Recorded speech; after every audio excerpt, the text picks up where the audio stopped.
Social. Devin, how are you doing tonight?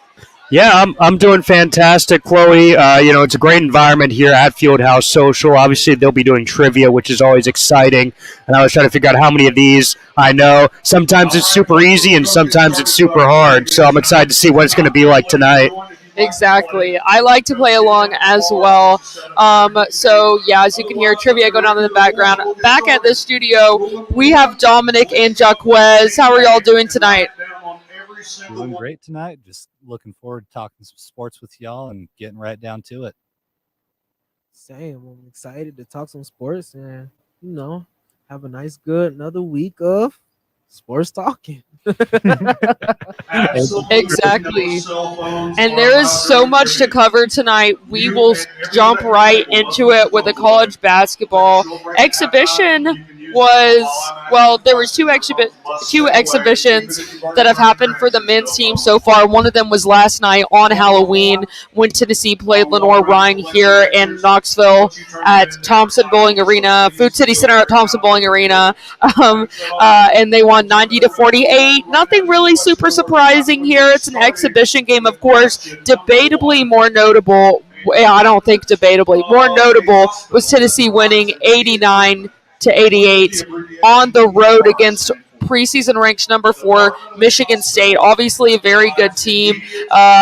We saw kind of what they could do last year, and now supposed to be expected to be doing good this year again. Dalton Connect, new Vol, had 22 points and 7 rebounds. Jordan Gainey as well, another new Vol transfer, had 20 points and the game-winning free throw. So it has been, so far, literally not even the official season has started yet, but we've already been able to see so much about what this team is going to be able to do, and I personally am really excited. What do you guys think about this exhibition game against Michigan State or Lenore Rhyme, whatever you want? I'm focusing on Michigan State and about what these new Vols have to bring to the court, literally. Well, I was just going to say, Chloe, that everybody out there, if you missed this game, which a lot of people probably did because, again, it was an exhibition game. It was on Big Ten Network. But there's some highlights of this game on YouTube. You got to go back and see it because it's so fantastic. All the starters played. Dalton Connect had a fantastic behind-the-back one-handed dunk, and right after he does it, Josiah Jordan James has this look on his face. So he's like, the camera was right in his face, and his jaw literally dropped as that happened. But the team looks so exciting. I'm really excited about the team because they're so deep. Scoring, deep on defense, and Jordan Gainey, he's a big name for this team, especially while Zakai Ziegler, while he's still recovering at the beginning part of the season because of his injury early on. Fortunately, Zakai will be a major player on this team later down the road, but Gainey is a guy who can step up right now, kind of fill that void for Zakai. And there's so many great players on the team and athletes and veteran experience. That's why Tennessee is the preseason SEC championship favorites. Exactly, you guys? Yeah, what's not to love about this Vols team? This might be one of the best Tennessee teams, on paper at least, that we've seen in a long time. Just the level of talent that this team has on the roster, the level of returners. I mean, having guys like Gainey and Connect join as transfers, and then still having Santi, who I heard that he returned to campus today, was dealing with a private matter back home in Uruguay. So he's going to be back. And then Zakai, obviously, he's going to be back here pretty soon. There's a lot to love about this Vols team. The only concern I really have with it potentially is just the depth down low. Tobe Awaka, he looks great.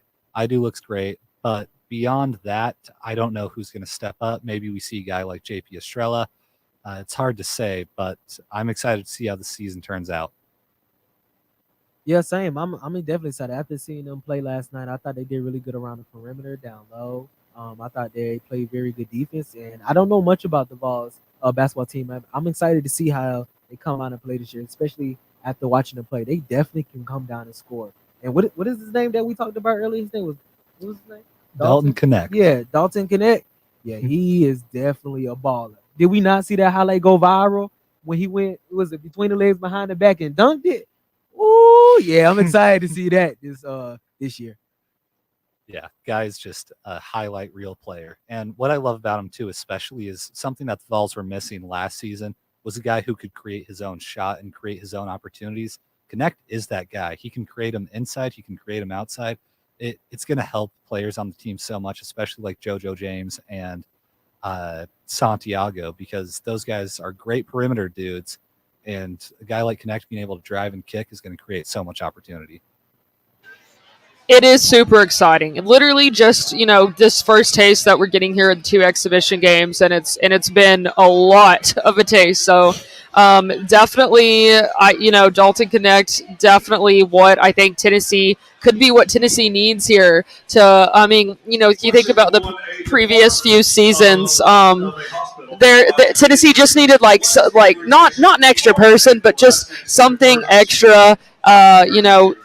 With Santi back, like you guys said, I'm super excited. It's going to be dangerous for sure. Their first official game next Monday versus Tennessee Tech here in Knoxville at 6:30 p.m. That one should be a good one. Of course, Tennessee Tech just to open up that season, but you never know. You never know. Should be a really good season. We've got some really good games along the stretch. North Carolina in the later part of November.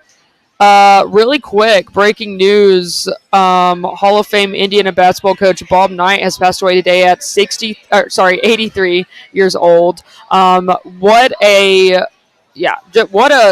crazy run they had there at Indiana. 5 Final Fours, 3 national championships. Been a coach since 1965. So big loss in the basketball community today, especially college basketball. Yeah, absolutely. And Bob Knight was a legendary player. As they won 3 national championships, coached Indiana from 1971 to 2000. So he was a guy that was definitely a staple at that program. One of the most legendary men's basketball coaches of all time has now gone. That's literally breaking news that happened just not too long ago today. Yeah, I can't believe it personally. I mean, Bobby Knight is a name that has been around college basketball for so long, and not without controversy either. The guy has been known for his very harsh coaching styles that have gone out of favor in recent memory, but you can't deny his on-court success and the impact that he had on the game. Just Indiana basketball would not have the same prowess, the same legacy, the same legend that it does without Mr. Bobby Knight.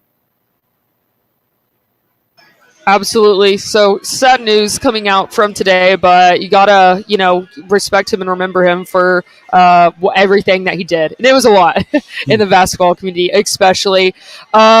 Moving on, really quick, Lady Vols basketball also had their first exhibition, which was on Monday night versus. Am I going crazy? Carson Newman. I was there. Yeah. I was covering that game for WUTK. Lady Vols won. Of course, it went up to 105 points in that game, and definitely some good things going on. Every Lady Vol made it to the score sheet, which was pretty impressive. Every Lady Vol that was available to play. Tamari Key back in action after having to go out last season for medical reasons. I think she played just under 14 minutes in that game, so she got her minutes in there. And of course, the high scorer was Rakia Jackson, but that's what I think we all expected. Rakia Jackson just so dominant, especially after her first season with the Lady Vols last year. Destiny Wells, too, coming in and getting some good moments. She's a transfer from Belmont, and the Lady Vols are familiar with her. They've had to play Belmont a few times in the last season, so she was definitely their best player there. So a lot of good things happening for the Lady Vols. I'll be excited to see them this Sunday take on the U.S. national women's team. It's going to be their other exhibition game, and that is going to be definitely a challenge. They're playing the best basketball players in the U.S., best female basketball players in the U.S., but we'll see how that goes. That will definitely be a good game, a good challenge for them for sure. And I'm definitely like this better. They always, Kelly Harper always wants them to play a tough schedule. Last year, their schedule was one of the toughest in the entire women's basketball, women's college basketball. And Kelly Harper says we need to do this. We need to play these games. But I think that playing a game, a challenge in an exhibition game, personally, is very important. And then it doesn't affect your record when you get in to the regular season. So we'll see. Should be a good one. It should be really exciting to be there too and get to see some of these world famous players down there. So yeah, that'll be so exciting as well. And the team, they're ranked number 11 in the poll. And the SEC is going to be a tough league in women's basketball, as we know. I mean, just look at what South Carolina and LSU. Yeah, those two teams are so good. And now LSU has added one of the best women's basketball players over the last several years in Haley Van Lith as well, coming over from Louisville after all of her experience.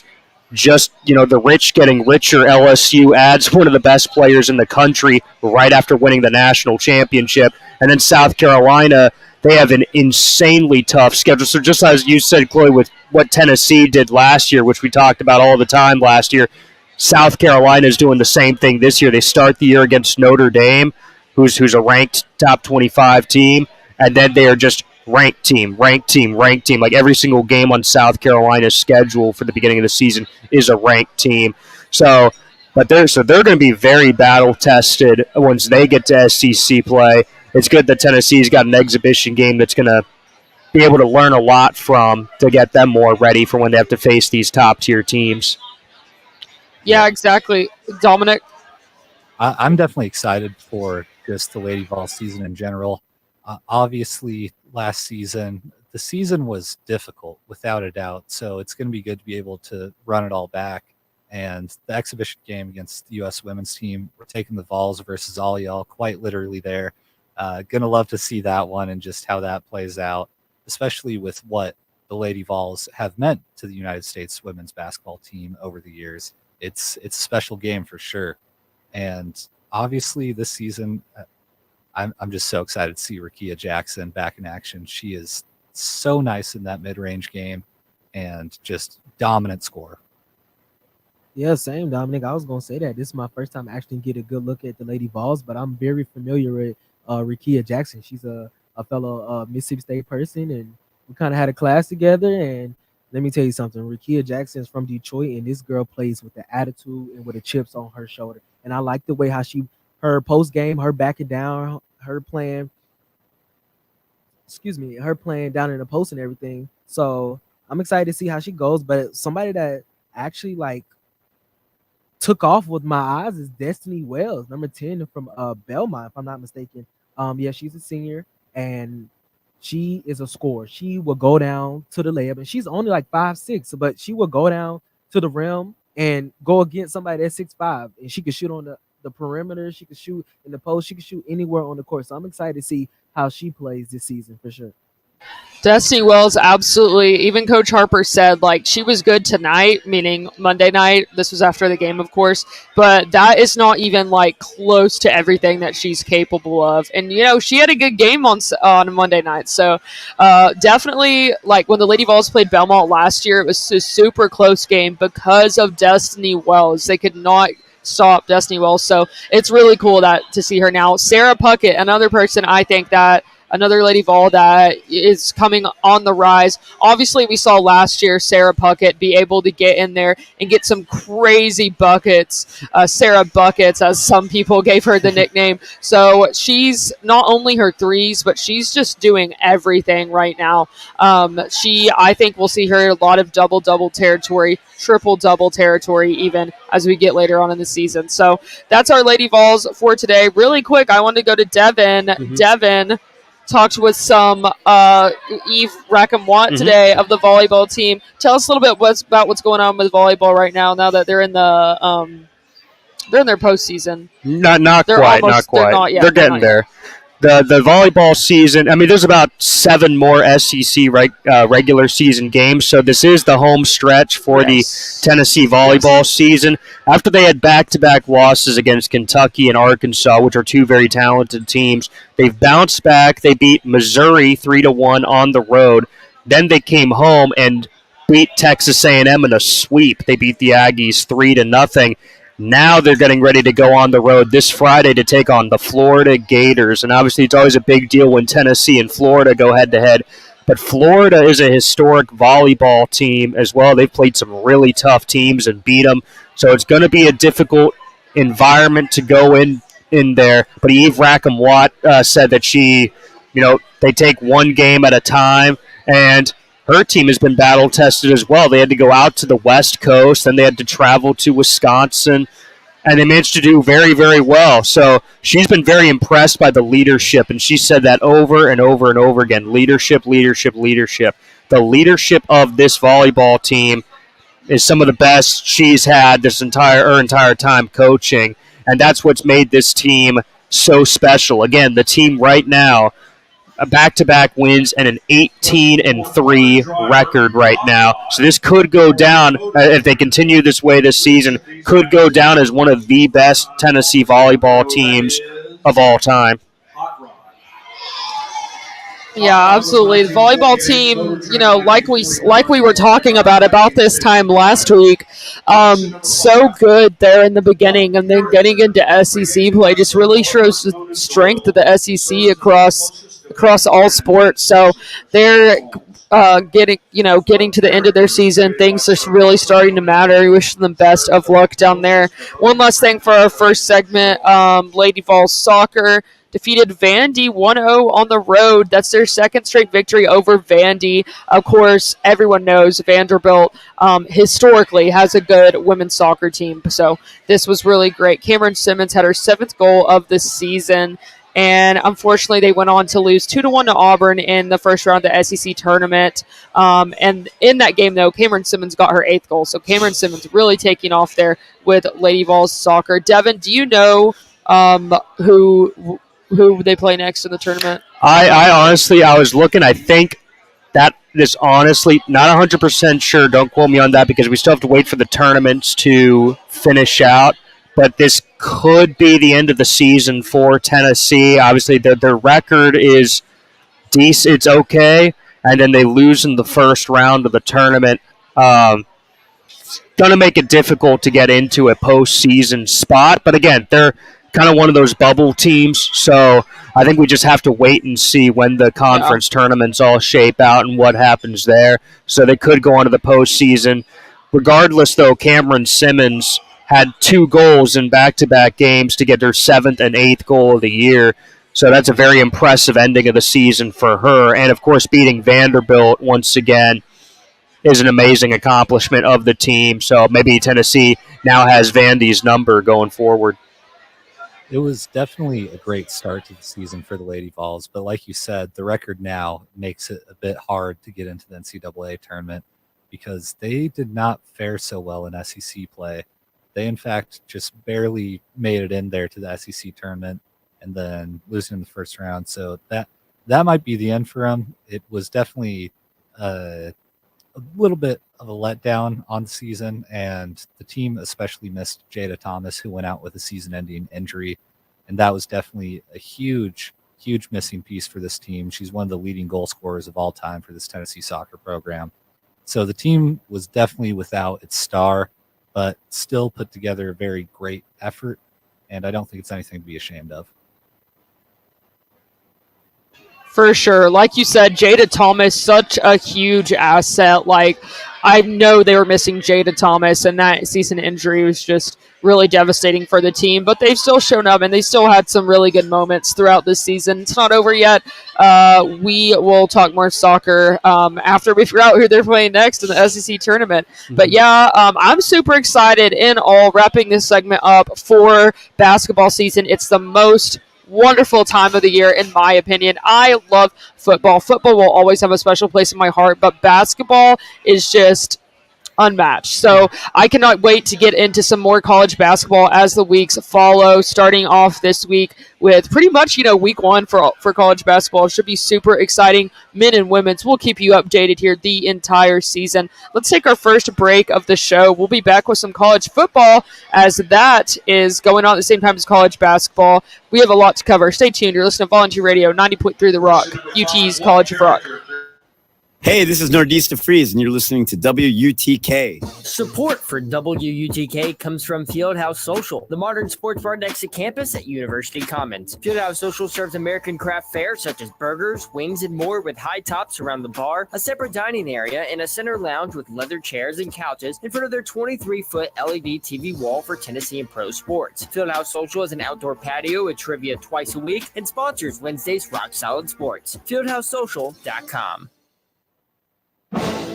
Volunteer Radio thanks the UT Athletic Department and the men's basketball program for their support. Coach Barnes' 9th season on the Summit includes home games against Kentucky, Vandy, and more at Thompson Bowling Arena. AllVols.com.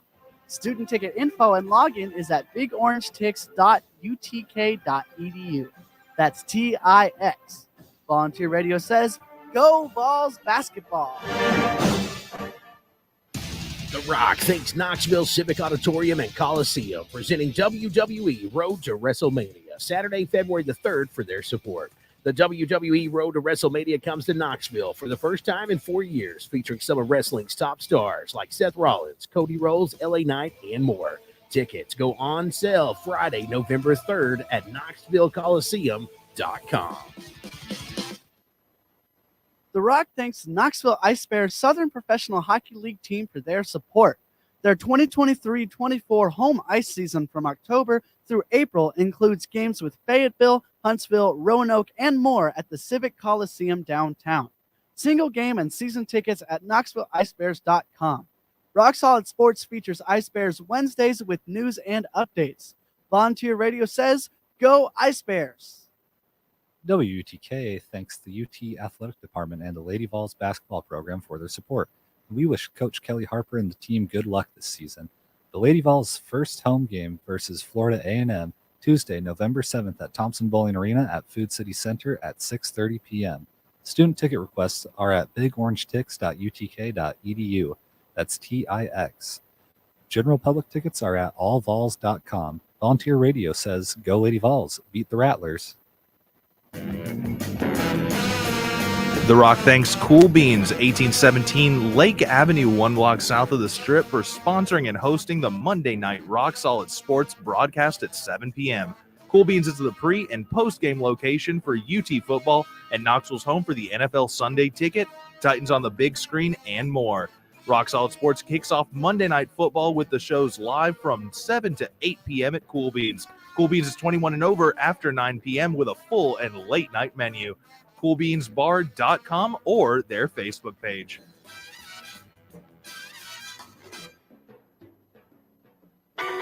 Knoxville, be sure to tune in Wednesday nights from 8 until 10 p.m. for The Alternative, sponsored by Bliss and Torrey Mason Shoes on Gate Street and at Westtown Mall. And Bliss Home at the Gallery Shopping Center, also sponsored by Boyd's Chicken Grill Bar and Live Music Venue in the heart of Knoxville's Old City. The Alternative features 2 hours of the best in Americana music from the station who first brought Knoxville music by bands from back in the alt-country days, like the Jayhawks, Uncle Tupelo, Steve Earle, and Jason and the Scorchers, to 90s Americana like the B-Roys, Whiskey Town, Lucinda Williams, Sunvold, and others, to modern-day Americana musicians like Molly Tuttle, Tyler Childers, Casey Musgrave, Sturgill Simpson, Billy Strings, and the Punch Brothers. You'll also get classic Americana like Johnny Cash, the band, and Emmylou Harris, and there's always Patsy Cline at 9. Tune in Wednesday nights at 8, Free Alternative. Sponsored by Boyd's Chicken Grill, Bliss Home, and Torrey Mason Shoes, and only on 90.3 The Rock, UT's College of Rock. Hey, we're Trash Panda, and you're listening to WTK 90.3 The Rock. 90.3 The Rock thanks the UT Athletic Department for their support. The 2023 football Vols will play home games at Neyland Stadium against SEC rivals South Carolina, Georgia, Texas A&M, and others. Allvols.com for info, with a link at WUTKradio.com. UT student ticket info is at bigorangetics.utk.edu. 90.3 The Rock says, go Vols!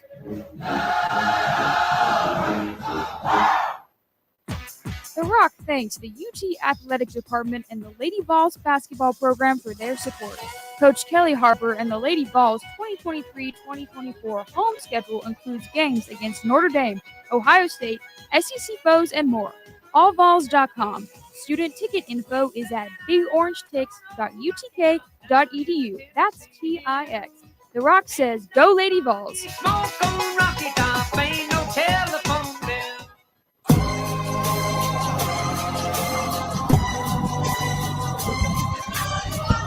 Welcome back into Rock Solid Sports. It's Wednesday night. We're here at Fieldhouse Social at 2525 University Commons Way, down there, shopping center beside Publix and Sylvia's, all those things right there beside campus. A great place to be for sure. They got trivia going on tonight, and they have tons of other things as well. Great menu and drink menu as well.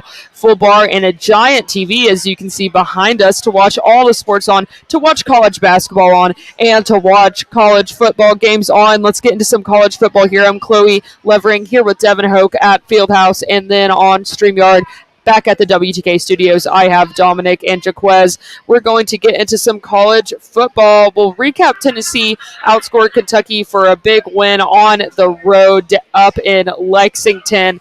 A needed win, I will also say. I mean, Tennessee's now bowl eligible, so that's, of course, great. But, yeah, 33-27, definitely a nail-biter for most of the game. But Tennessee definitely had their moments, good and bad. So this was definitely a game, a win, where you just look at this and you say a win is a win.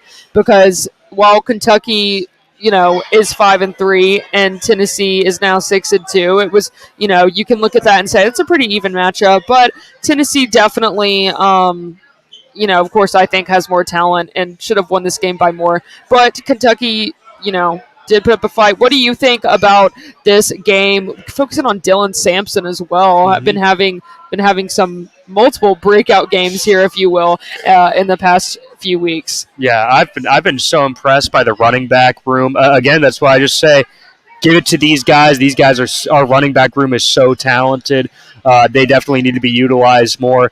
I was impressed by the way Joe Milton played as well. Him and Sampson both played fantastic.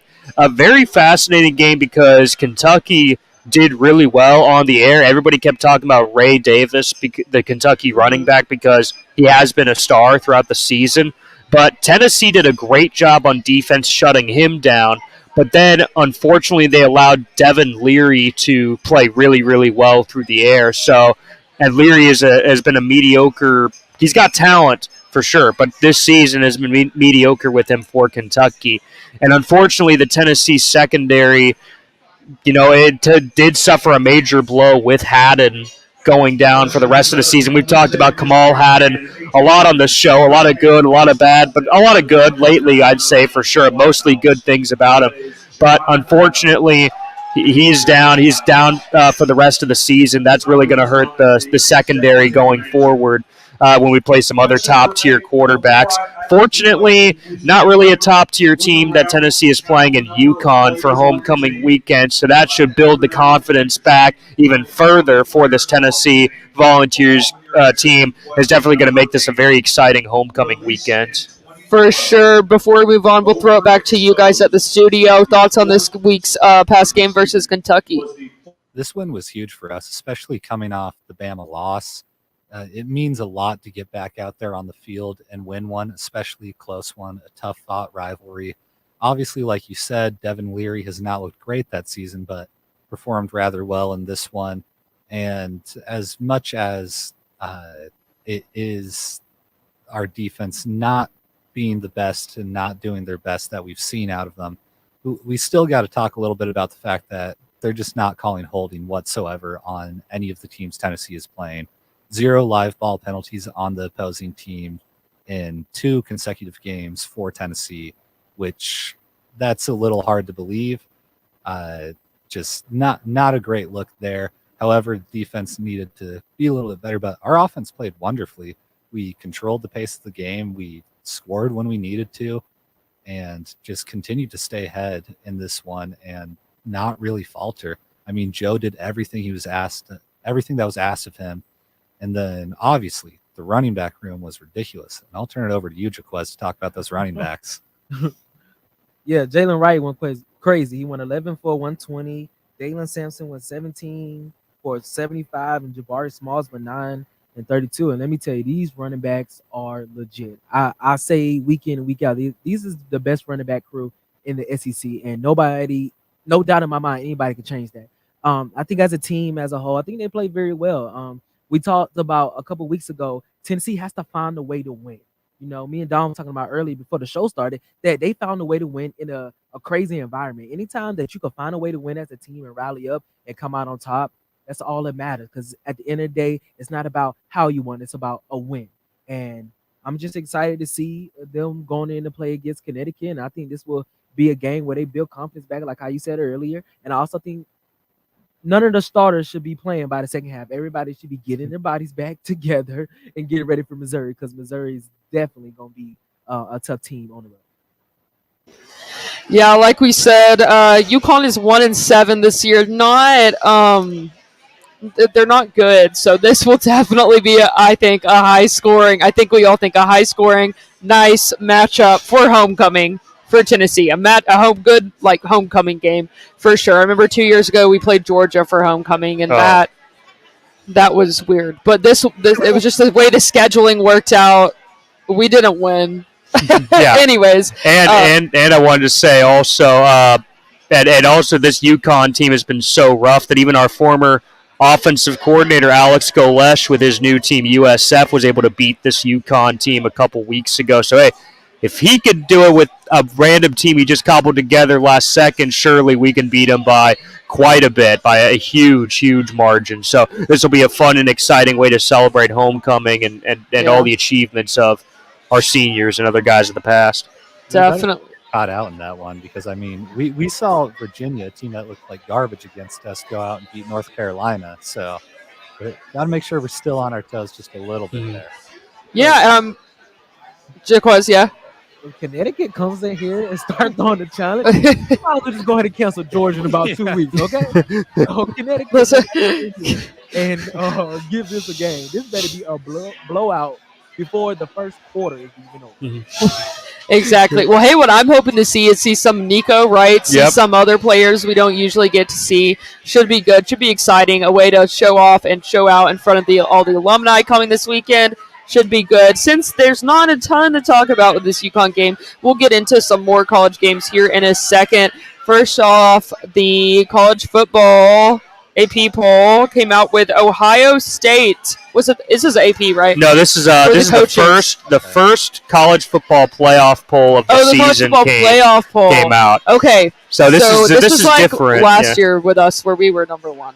Yeah, exactly. This is exactly like what happened last year when the first college football playoff poll came out and Tennessee was ranked number one, and then Georgia was mad, and so then they had something to say about it. But I worry that Georgia is now going to be mad again and reignite some of their fire, because Ohio State was put at number one in the poll, and Georgia was dropped to number two, and Michigan was dropped to number three. Very fascinating stuff there. In my opinion, I think it's just because of a snapshot of what teams they've played so far, because as we've said throughout the season, Georgia's schedule up to this point was trash, and Michigan's schedule is really trash. Like they're going to play Purdue this weekend.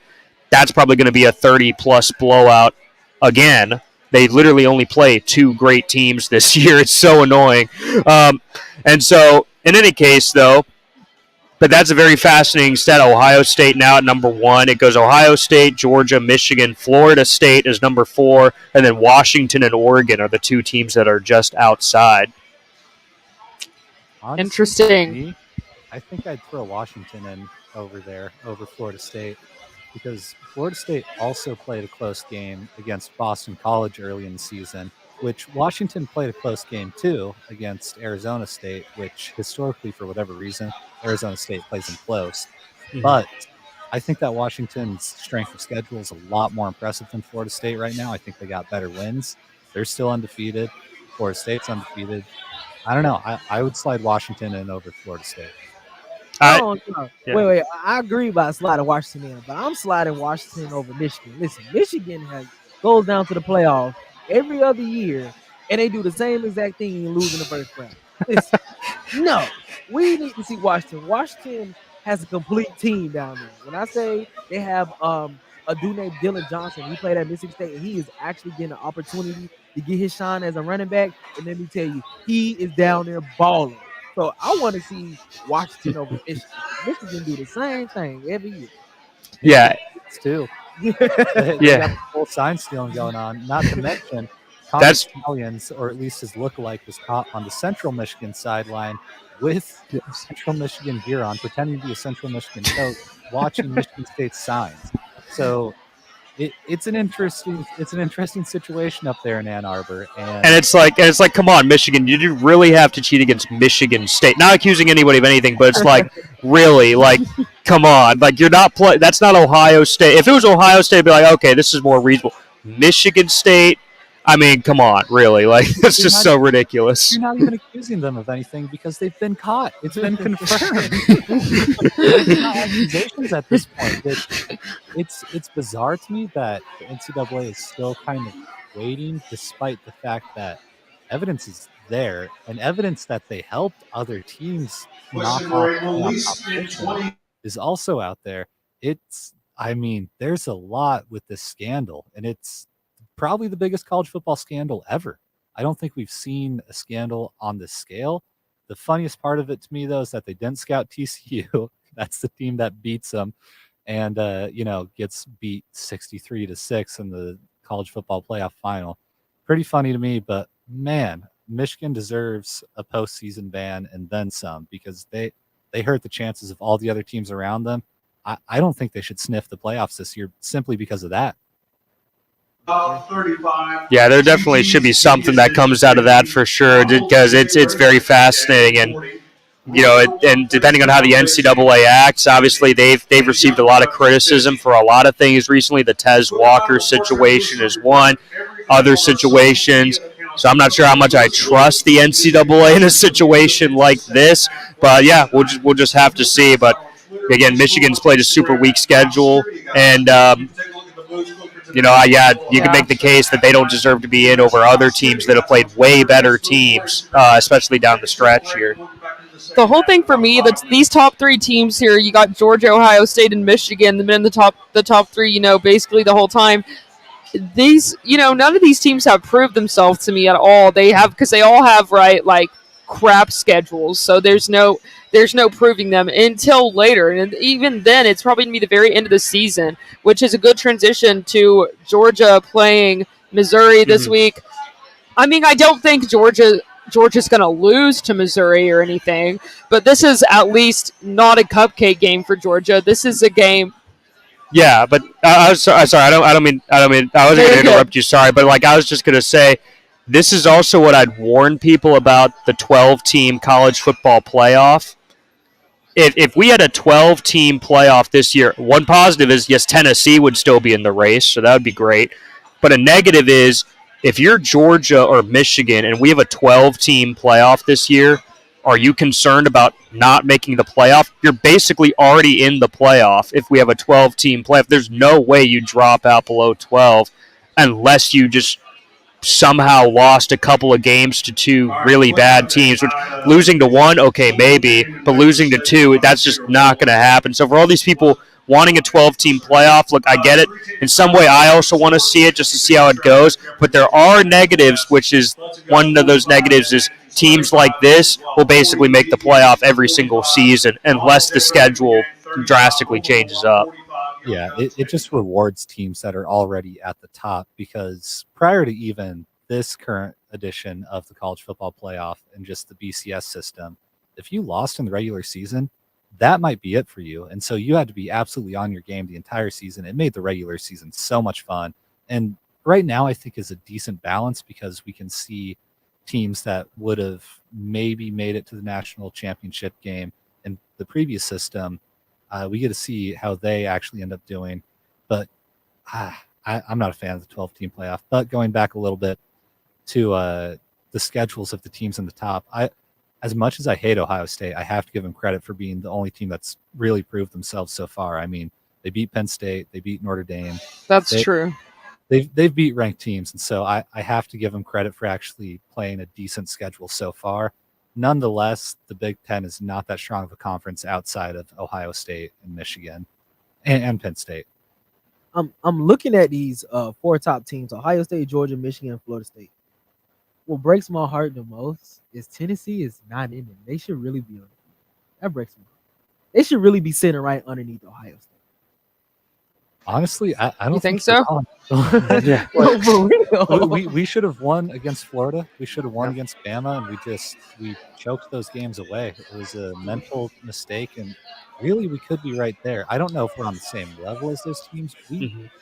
A part of me thinks we might be, though, because this team does go out and win games, and it does so in such, for me, it's a convincing way because they win in the hard way, and they do it consistently. So I don't know, but it's all conjecture.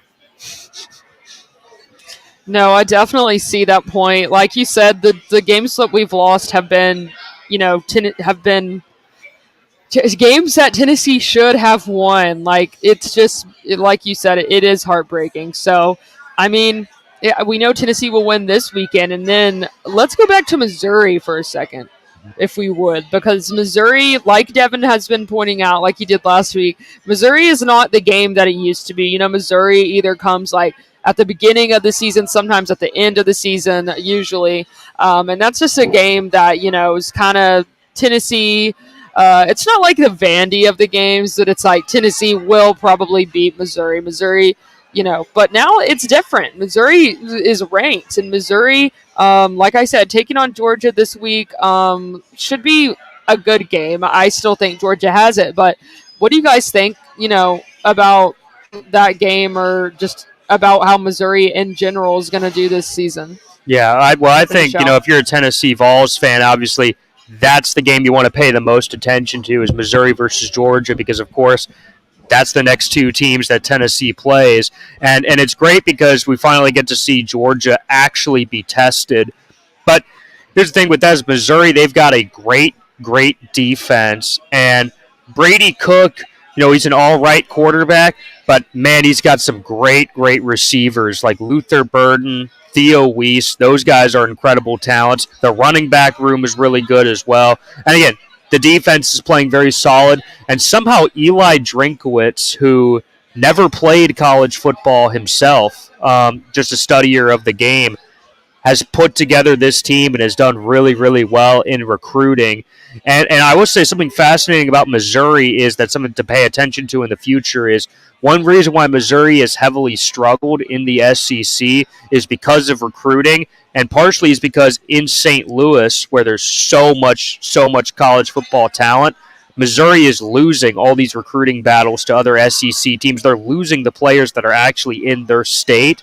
However, due to state legislature that has been passed, if you're a high school player and you're committed to a college in the state of Missouri, then you could make NIL money as a high school player if you are committed to a Missouri school. All of a sudden, the moment that law passed, Missouri, boom, got a couple of big signees that it's like, oh, well, that's fascinating because now they can get paid in high school. So some fascinating things to keep an eye on. I wonder if other states are going to adopt that same policy if Missouri has more success on the recruiting trail. But they could be a team that could be dangerous, not just this season, but for other seasons down the line. It'll be interesting for sure, especially considering that Drinkwitz was a joke for a while, and now that he's got some decent recruits in there, he's not doing half bad. But the thing with Mizzou excuse me, that does worry me the most is they can score and they can score fast. They kept pace with LSU for a minute, which that is somewhat of a terrifying prospect considering our team right now, because I'm already looking ahead to that game. I can't lie. Because our team right now, they don't score as quick as they used to. We do score, and it looks like we're getting better at scoring consistently and controlling the game better. But if we get into a shootout, that doesn't favor us. And so with this Missouri team, they're going to be looking to get teams into shootouts. Like with this Georgia game, they're probably going to be looking to try and get Georgia into a shootout because Georgia's offense has had moments of greatness and has looked, honestly, a little better since Bowers has been out. But if Mizzou's defense can slow down that offense at all and turn it into a shootout, it can be quite the game. Yeah, absolutely. And then, of course, the other one here is, of course, LSU and Alabama this weekend play as well. Mm-hmm. Do you guys think that LSU, what realistically are their chances of beating Bama this year? I think it's a decent chance. I mean, I wouldn't write them off. They've still got a super great offense. Generally, they've been really good.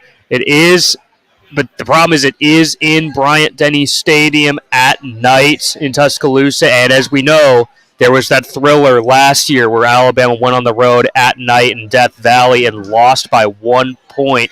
We know for a fact in this huge rivalry, obviously these two teams are historic, incredible rivals. Alabama has been thinking about that game. They've been thinking about our game last year, but they've also been thinking about that LSU game because that was really the game last year that eliminated Alabama from the playoff. They've been wanting revenge all season, so I don't see the Crimson Tide losing this one. I think Saban's going to have the team focused, but I do think it will be a challenge. I don't think it'll be easy. I think Jaden Daniels finds a way to put some offense on the board. Could arguably be Bama's toughest test against an offense this season. I can honestly see LSU taking this one. I think that they present a lot of matchup challenges for Alabama. Alabama is also a team right now that does not score very quickly. LSU is a team that has a phenomenal offense. Jaden Daniels has been ridiculous. He can score quick. He can run that offense fast. LSU can definitely come into this one and win it. It's just a matter of if Bama's defense is able to slow them down and keep the game at their pace, which, of course, they're capable of doing. But I definitely see a possibility where LSU walks away with this one simply because they're able to put more points up on the board. John, you took the words literally right out of my mouth. As soon as you said that, I'm thinking LSU is probably going to come in here and shake the stadium because Alabama hasn't played good all season long. They're a team that can either come in and create less mistakes, or their team come in and create a lot of mistakes. And let me tell you something about Chad Kelly and his team. They take over the mistakes at any point in time. You give them an inch, they're going to take about 3 more. And I think Jaden Daniels as a quarterback, the way that they allow Joe Milton to play the first half, and Jaden Daniels to play like that all game long, let me tell you something. LSU is definitely going to win this game. They're going to have to slow down the run game, not just with the running backs, but with him, and be able to stop him throwing the ball over the top as he's scrambling around. If they don't control Jaden Daniels, then it's going to be a nightmare down in Denny Bryan Stadium for Alabama. Yeah, absolutely. I can see LSU winning this one as well. Either way, I think this will really be a good game. I think it will be close, and I think that if I had to guess, I think that Alabama takes it. But that's just, LSU can come out and surprise us. I don't know. I would definitely have picked Alabama last year, and we saw what happened with LSU. So that's true. You never know. We got to take a break. We got some NFL to talk. Stay tuned. You're listening to Volunteer Radio 90.3 The Rock. This is Rock Solid Sports. You're listening to 90.3 The Rock, UT's College of Rock. The Rock thanks Fieldhouse Social, the Wednesday home for Rock Solid Sports, for their support. American craft food, beer, and cocktails, plus a 25-foot big screen at University Commons Way. Fieldhouse Social welcomes sports fans and others alike to enjoy dishes like the citrus marinated chicken, grilled Faroe Island salmon, and smoked ribs. FieldhouseSocial.com or on Twitter and Facebook. Volunteer Radio thanks the UT Athletic Department and the men's basketball program for their support. The Vols basketball team's next home game versus Tennessee Tech, Monday, November 6th at Thompson Bowling Arena at Food City Center at 6:30 p.m. General public ticket info for UT basketball is at allvols.com. Student ticket info and login is at bigorangetix.utk.edu. That's TIX. The Rock says, go basketball Vols. 90.3 The Rock thanks the UT Athletic Department for their support. The 2023 football Vols will play home games at Neyland Stadium against SEC rivals South Carolina, Georgia, Texas A&M, and others. Allvols.com for info, with a link at WUTKradio.com. UT student ticket info is at bigorangetics.utk.edu. 90.3 The Rock says, go Vols!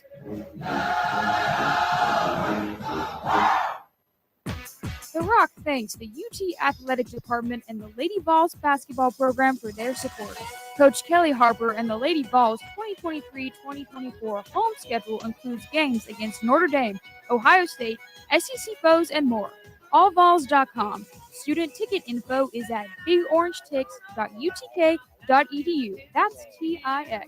The Rock says, go Lady Vols!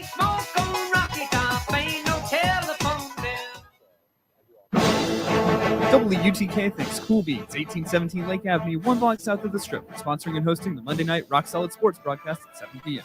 Cool Beans is the pregame and postgame location for UT football, and Knoxville's home for the NFL Sunday Ticket, Titans football on the big screen, and more. Rock Solid Sports kicks off Monday Night Football with the show's live broadcast from 7 to 8 Monday nights at Cool Beans. Cool Beans is 21 and over after 9 p.m. with a full and late night menu. CoolBeansBar.com or their Facebook page. Volunteer Radio thanks the UT Athletic Department and the men's basketball program for their support. Coach Barnes' 9th season on the Summit includes home games against Kentucky, Vandy, and more at Thompson Bowling Arena. AllVols.com. Student ticket info and login is at bigorangetics.utk.edu. That's TIX. Volunteer Radio says, go Vols basketball. This is Dajae Morris, and you're listening to 90.3 The Rock Volunteer Radio. The Rock thanks Knoxville Civic Auditorium and Coliseum, presenting WWE Road to WrestleMania, Saturday, February the 3rd, for their support. The WWE Road to WrestleMania comes to Knoxville for the first time in 4 years, featuring some of wrestling's top stars like Seth Rollins, Cody Rhodes, LA Knight, and more. Tickets go on sale Friday, November 3rd at KnoxvilleColiseum.com. The Rock thanks Knoxville Ice Bears Southern Professional Hockey League team for their support. Their 2023-24 home ice season from October through April includes games with Fayetteville, Huntsville, Roanoke, and more at the Civic Coliseum downtown. Single game and season tickets at KnoxvilleIceBears.com. Rock Solid Sports features Ice Bears Wednesdays with news and updates. Volunteer Radio says, go Ice Bears!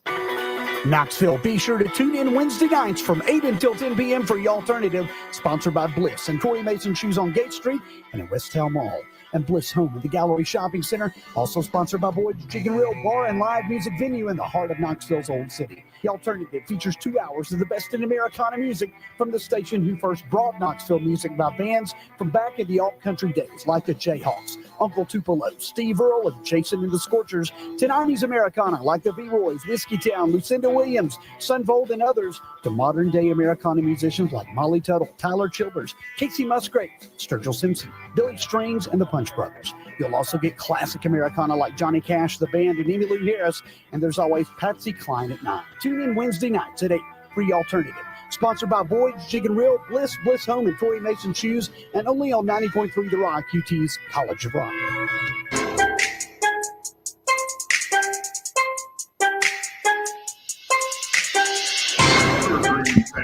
Welcome back to Rock Solid Sports. It's Wednesday night. I'm Chloe Levering with Devin Hoke here at Fieldhouse Social, 2525 University Commons away. They got a lot of stuff going on, some trivia as you can hear in the background, tons of TVs, especially the very big one behind us to watch sports on, and we are going to get in some NFL here. We got Jacquez and Dom back at the studio. Let's do NFL. First of all, Josh Dobbs yesterday traded to the Vikings from the Cardinals. How are we feeling about this trade? Josh Dobbs, me and Devin were talking about this. He's been everywhere at this point. He's found some success in most of the places he's been at, but man, he's just traveling around. I think I was most happy for him with the Cardinals, of course, but we'll see what will happen with the Vikings. Yeah, I'm happy that he's, like, we were talking about this in the break, and I'm happy that he's actually kind of away from the Cardinals, because now there's been an investigation now into the Arizona Cardinals that maybe they have a toxic workplace environment and toxic work culture. So probably best that Dobbs is out of there, even though he was starting and even though he was getting an opportunity. But with the Vikings, he'll have the chance to be a mentor, wicked smart guy, as we all know about him. So Jaron Hall, the rookie quarterback of the Vikings, in my opinion, is truly blessed to have a veteran like Josh Dobbs, who's so smart, who knows the game so well, to come in and be a good mentor to him. I just hope that Jaron Hall takes really good advantage of that, because opportunities like that don't come along very often. And I think, I'm going to be pulling for Jaron Hall's success on the Vikings, just because I know that Dobbs also is kind of coaching him up as well and mentoring him from the sideline. So that's pretty exciting. And it shows that Dobbs is still super valuable. People still want him. That's a great gig to be at in the NFL. Well, I think Dobbs is going to start. I think that's why they made the trade, because with Kirk Cousins out, they want a quarterback with experience who's going to be able to get the ball up and down the field and still get the shot. I saw that they said that they were going to start the rookie Jaron Hall, but that was the last report I saw like a couple days ago. Even when they made the trade. It's weird if they choose to do that, because it doesn't make sense to me, because I feel like this is a smart trade if they allow Dobbs to start and give them a shot at still doing well this season, because obviously the Vikings got great receivers. They were looking great for a second there. So it's a great situation for Dobbs to come in and hopefully give them a shot to continue to play well with Cousins being out. But if they're not doing that, I don't get it. Let me tell you something. Josh Dobbs is the best second-string quarterback in the NFL. Because he didn't been traded to like 3 different teams, right? Yeah. I really hope he goes down into Minnesota and do what Josh Dobbs do. He plays a good game. He's a really good quarterback. He's very mobile, can throw the ball down the field. And I just hope that he can bring even more of a key piece to the Minnesota. Yeah. Justin Jefferson? I don't know. You know anything about that? Yeah, Josh Dobbs, Steelers, Jaguars, back to the Steelers, right? Yeah, something like that. I think he was on the Browns at one point as well, too. I might be forgetting one. It's been a lot for Josh Dobbs, but man, I'll follow him wherever he goes. Definitely one of my favorite players in Tennessee history since I've been alive. Really quick, we will wrap up with tomorrow night, the home team, Titans versus the Steelers. Speaking of which, Will Levis. Hey, Will Levis. Maybe you're not so bad. 4 touchdowns. Of course, 3 to Hopkins is starting. Do we think Tannehill's going to lose his job after this? Well, hey, people just need to listen to us. We've all been saying the whole time Will Levis is the greatest quarterback of all time. I'm just kidding. But in actuality, I'm so glad that we were all incorrect about that. He played so amazing. And I think his confidence is sky high right now. When you play like that in your first game, I think that literally is arguably one of the best rookie quarterback debuts of all time. I don't think there's been another rookie debut where a quarterback came in and threw 4 touchdown passes in his debut. There's been some other good ones, but that is one of the best rookie debuts of all time. 3 of them to DeAndre Hopkins. It's like, hey, these guys have a connection right now, and Hopkins is an elite-level receiver, and Hopkins and Tannehill just haven't been on the same page all season long, but Levis and Hopkins are. You got to go with the hot hand here, and the Titans still have some time to turn it around, especially since the division not that great.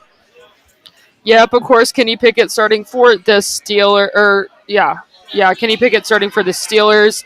Should be a good game. We'll talk about it next week. Tune in on Friday for Rock Solid Sports. The Alternative's up next. You're listening to Volunteer Radio 90.3, UT's College of Rock.